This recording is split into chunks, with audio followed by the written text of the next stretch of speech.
is the Big O Show. This is the Big O Show. Certainly hear you better than I did earlier. Okay. We'll try to get through this and figure out what the issue is moving forward. Okay. All right. Good stuff, man. First of all, the move with Dieter and Devontae Parker. You're expecting Dieter to start, right? With the struggles last week, with the current starter, and he got a little dinged up too at the same time. So Ryder to the bench, Dieter to start. You think?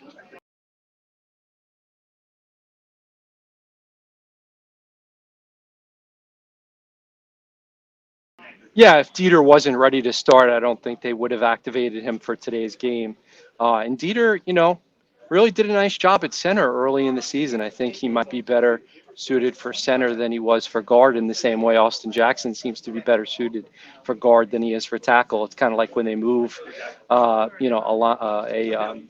safety to linebacker or a corner to safety. Sometimes those changes benefit you. And Devontae Parker, I mean, listen, he looked really good in practice from what we were able to see. So there's really no reason that he should be limited today. It'll be interesting to see the distribution of targets between Waddle, Parker, and Gesicki.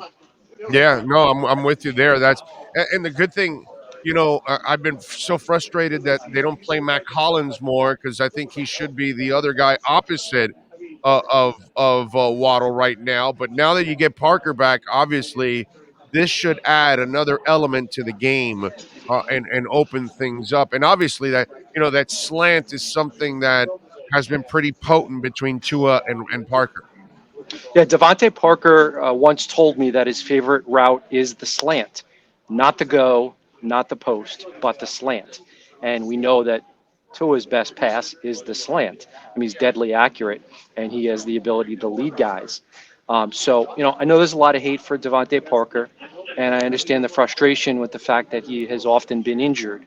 But it's Yeah. true that when he's on the field, he's been an effective player. He is Yes. a dangerous weapon, including with Tua. He has done quite well in his last two appearances with Tua in particular.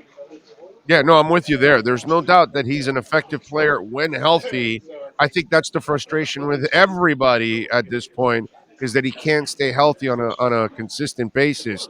But man, if he's healthy today, he can be at least somewhat reliable and help this team out. Overall, the Mike Glennon thing, you see it as a good thing, right? I mean, because I was kind of fearing Daniel Jones as a runner, not necessarily as a passer. Well, Mike Glennon now, I don't fear him passing and I don't fear him running. I kind of like this. Yeah, the Dolphins catch a break, and you need to get some puck luck. Thinking of the Florida Panthers and how well they're playing, they say in hockey you need some puck luck. Well, the Dolphins are getting some luck relative to opponent injuries. I mean, you think about how they're going to catch the Titans without Derrick Henry. You think about how they're going to probably catch, the New Orleans Saints without Jameis Winston and maybe Taysom Hill. Think about how Joe Flacco played when maybe, they probably would have done well against the rookie Zach Wilson. But yeah, I do not fear Sean Glennon. I don't think the Dolphins, Sean Glennon's brother, Mike Glennon, I knew Sean Glennon. He was a Virginia Tech quarterback back in the day. The thing about Mike Glennon that I always remember is sitting in Tom O'Brien's office. He was the head football coach at North Carolina State, had previously been at Boston College, where Brian Flores played. And him telling me that he thought that Mike Glennon had a higher upside than Russell Wilson, and that's why he wasn't upset about Russell Wilson, who he did not like playing baseball and football. Right. Moving on to Wisconsin, Tom O'Brien basically pushed Russell Wilson out the door to clear space for Mike Glennon, who certainly looked the part, tall, big-armed, accurate, but he was not the player Russell Wilson was, and Tom O'Brien didn't see that. I know. No, Tom O'Brien and his staff should just get the Bozo Award, the way they would handle Russell Wilson because that wasn't a 1-year thing, Joe. As you know, you were a college insider, Yeah. and I know a little bit about that story myself. These idiots every year we're telling him, no, don't go play baseball, come back here, this, that. And the kid obviously was looking out for his best interest to keep both options open. You know what I mean? And these guys were so dead set on this whole thing. Oh, you're not playing football full time. Meanwhile, when you faced NC State, the thing you feared the most was Russell Wilson. You didn't fear anything else. every time. And for them to be so quick to move on to Glennon just because he had a cannon, it's just, I remember watching him at the East West Shrine, and he's spraying the ball all over the place. And that's why I don't fear him today, Joe, because he's never been an accurate guy. He can throw it 100 miles an hour, he can throw it out of the stadium, but he doesn't know where it's going sometimes. And Tom O'Brien didn't think that Russell Wilson would ever make it as a professional baseball player or football player. He was clear about that. And listen, there's a reason he fell to the third round, Russell Wilson. So he Yeah. wasn't the only guy who questioned No. whether Yeah. Russell Wilson, kind of like Tua Tagovailoa is trying to do here, overcome perceptions about his size. Yeah, And let me tell you. so, Let me tell you that year, most of the guys I talked to, whether they were personnel directors, whether they were general managers, college directors of scouting, they all loved Russell Wilson to a man. They all loved him, but they loved him as a backup. Tony Softly at that moment was working for the Carolina Panthers. He was a college director of scouting for the Carolina Panthers. He's retired now, so I can say it. He's the only guy that of the people that I knew in the league, he's the only guy that said there aren't 32 better. I can win with Russell Wilson. They didn't pick him because obviously he put in his word, but whatever. But he was the only guy. So you are correct. The NFL looked at Russell Wilson as a backup, and that's why he fell to the third round. You're right about that. yeah, but the Dolphins are well positioned today against the Giants. There's a reason that the point spread moved from 3 to 6.5 or so over the course of the week. Not only is Mike Glennon starting for Daniel Jones, but the Giants going without two receivers, and they have possibly a tackle, and they banged up tight end, really injured on offense. And the first game with a new offensive coordinator is never easy. Say what you want about Jason Garrett, but now with Freddie Kitchens in his first game as a play caller, that could create some complications for the Giants offense too. You have a hard time believing that the Giants are going to be able to score more than say 20. So the Dolphins score more than 20, they win. No, I'm with you. And it looks like Kadarius Toney and Sterling Out. Shepard are out for this Right. game. Those are the major threats for them. Saquon Barkley doesn't scare anybody right now. He doesn't look like anything like the guy you thought you were getting out of Penn State.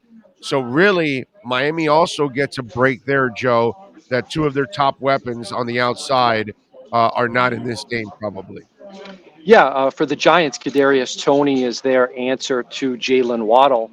And speaking to Nick Needham this week, the Dolphins corner, he spoke about generational explosiveness relative to Waddle and Toney.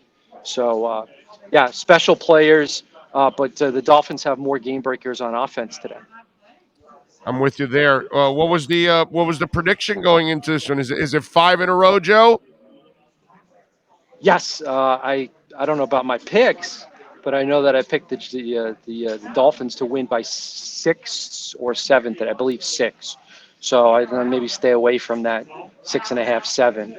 But I do like the Dolphins to unquestionably win today. So what do they call it? The money line. Take the Yes, the Dolphins money to line. win. The I like Dolphins. it. I'm no gambling expert, but the Dolphins to win, if not cover. I'm with you there. I already laid money on the Dolphins -4, so I'm happy Oh, that it that's went up good. Yeah, to six that's and a good. half. Yeah, yeah. By the way, our inactives are Trill Williams, Brandon Jones, Philip Lindsay, Darius Hodge, Adam Shaheen, and John Jenkins. The Lindsay one. Are you surprised? And are we? Should we be concerned a little bit because Lindsay saved Tua's ass last week on that big Waddle pass? No, the Dolphins being a little bit cautious. Lindsey did get in some work this week, but I think the combination of not wanting to have him sustain a more serious injury that could take him out 3, 4 the rest of the week, rest of the season, and also it gives him an opportunity another week to learn more about the Dolphins' offense. It was totally unexpected that Lindsey would have 12 carries in his first game just a few days after arriving. And so, but I think, with Gaskin and Ahmed and Laird, the Dolphins should be just fine. Tua, last couple weeks, 84% completion percentage in the last 2 weeks. Joe, the overreaction on Tua, should folks already backtrack and say I was wrong, or those that are, I guess, still doubting Tua, should they still be doubting Tua? Well, I think it's a continuing evaluation and analysis. I mean, players like Jimmy Garoppolo, who led the 49ers to the Super Bowl, uh, players like Baker Mayfield, who everyone thought was great, and now he stinks. There's a continuing analysis and evaluation about whether or not ownership and a general manager and players and coaches should believe that a guy is the answer as the quarterback who can lead the franchise to a Super Bowl.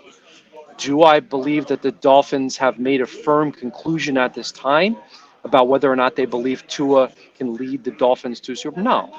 No, and thankfully we have 5 more games of evaluation this season. The Dolphins obviously have a lot more information than we do based on all those practices that they've watched. And all the times they've spent him with meetings. So, but listen, Tua has played well. I wrote 2 articles this week that you can find on the Yep. Palm Beach Post website. One in which I compared to his first 16 starts to all 45 quarterbacks in the last decade over their first 16 starts. That took a lot of research, and I was pleasantly surprised at some of the things that I found relative to second among all quarterbacks in completion percentage and 14th among the 45 quarterbacks in passer rating or quarterback rating. So, needs to improve the touchdowns, the yardage, and the yards per attempt. And, let's hope that that happens. I think he's doing phenomenal in what he can control. The second he can control more, because everything around him is better, those numbers will actually increase on what you're talking about. By the way, for the Garoppolo thing, I don't think there's any doubt Garoppolo can play. The only doubt is that Garoppolo can't stay healthy. That's really his only knock for me, and that would be the only knock for Tua. I think. What's your opinion? What's your gut tell you? Can Tua play? Can you win with Tua, or you can't win? Forget about the injury history. We know that he has that, just like Garoppolo. What's your eyes tell you, Joe? If you give this guy the right support, can you win with him or not? Yeah, I mean, I think there's no question that Tua Tagovailoa can win some football games, complete a pretty good percentage of his passes. Um, you know, I, I I, mean, a I Super don't Bowl. know. I'm talking about a Super Bowl. You got to But have test I? him. Can he be a Super Bowl winning quarterback? I don't know that yet. I haven't made that conclusion. I certainly have not determined at this time that Tua Tagovailoa can or would lead a team to a Super Bowl. That's lofty standards. But think about how in Minnesota, Trent Dilfer folks did it, are bro. in Trent in Dilfer. Minnesota. In Minnesota, folks are wondering whether Kirk Cousins is a elite franchise quarterback. His statistics are way better than almost all your viewers probably know. Yeah, In Las Vegas, Derek Carr, extremely polarizing. Very, very good statistics from an accuracy perspective, from a passer rating perspective, from a yards perspective, and yet half of Raiders fans think he's trash. right. So quarterback is such a unique situation. I will say this. Tua is healthier. Now, I know he's had the ribs and the finger this year, but as he gains health, as he gets further away from that serious hip injury, as he strengthens his overall body, that gives him a better chance to be a more effective downfield passer. So he needs health. And of course, durability is a concern. So we'll see. We'll see if he's able to stay healthy. I don't have a final determination about Tua Tagovailoa, and I don't think the Dolphins do either. Let's see how he does over these last 5 games. Let's hope so, man. I think he can be a Super Bowl winner if you put the right team around him. Health is the only concern. And by the way, as for the other two, yeah, Kirk Cousins isn't good enough. He's got nice stats, but he can't get it done when it counts. And Derek Carr definitely can. Half those Raider fans, they're morons, Joe. So we'll just leave it at that. Follow him on So Twitter you, at Shad Joe. What? What were you gonna say?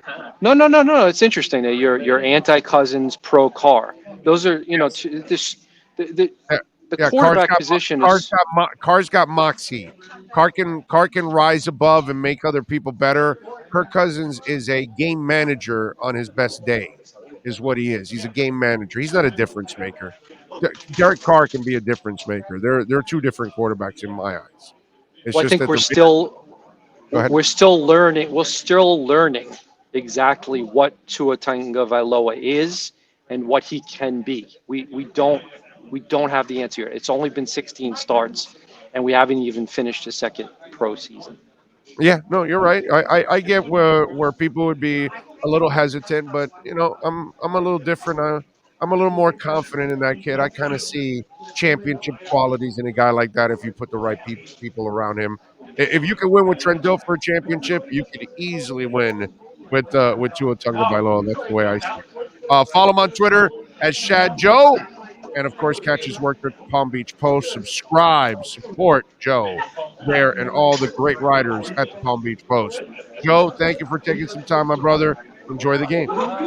See you, big up. You got it. There you go, baby. The great Joe Schad from the Palm Beach Post.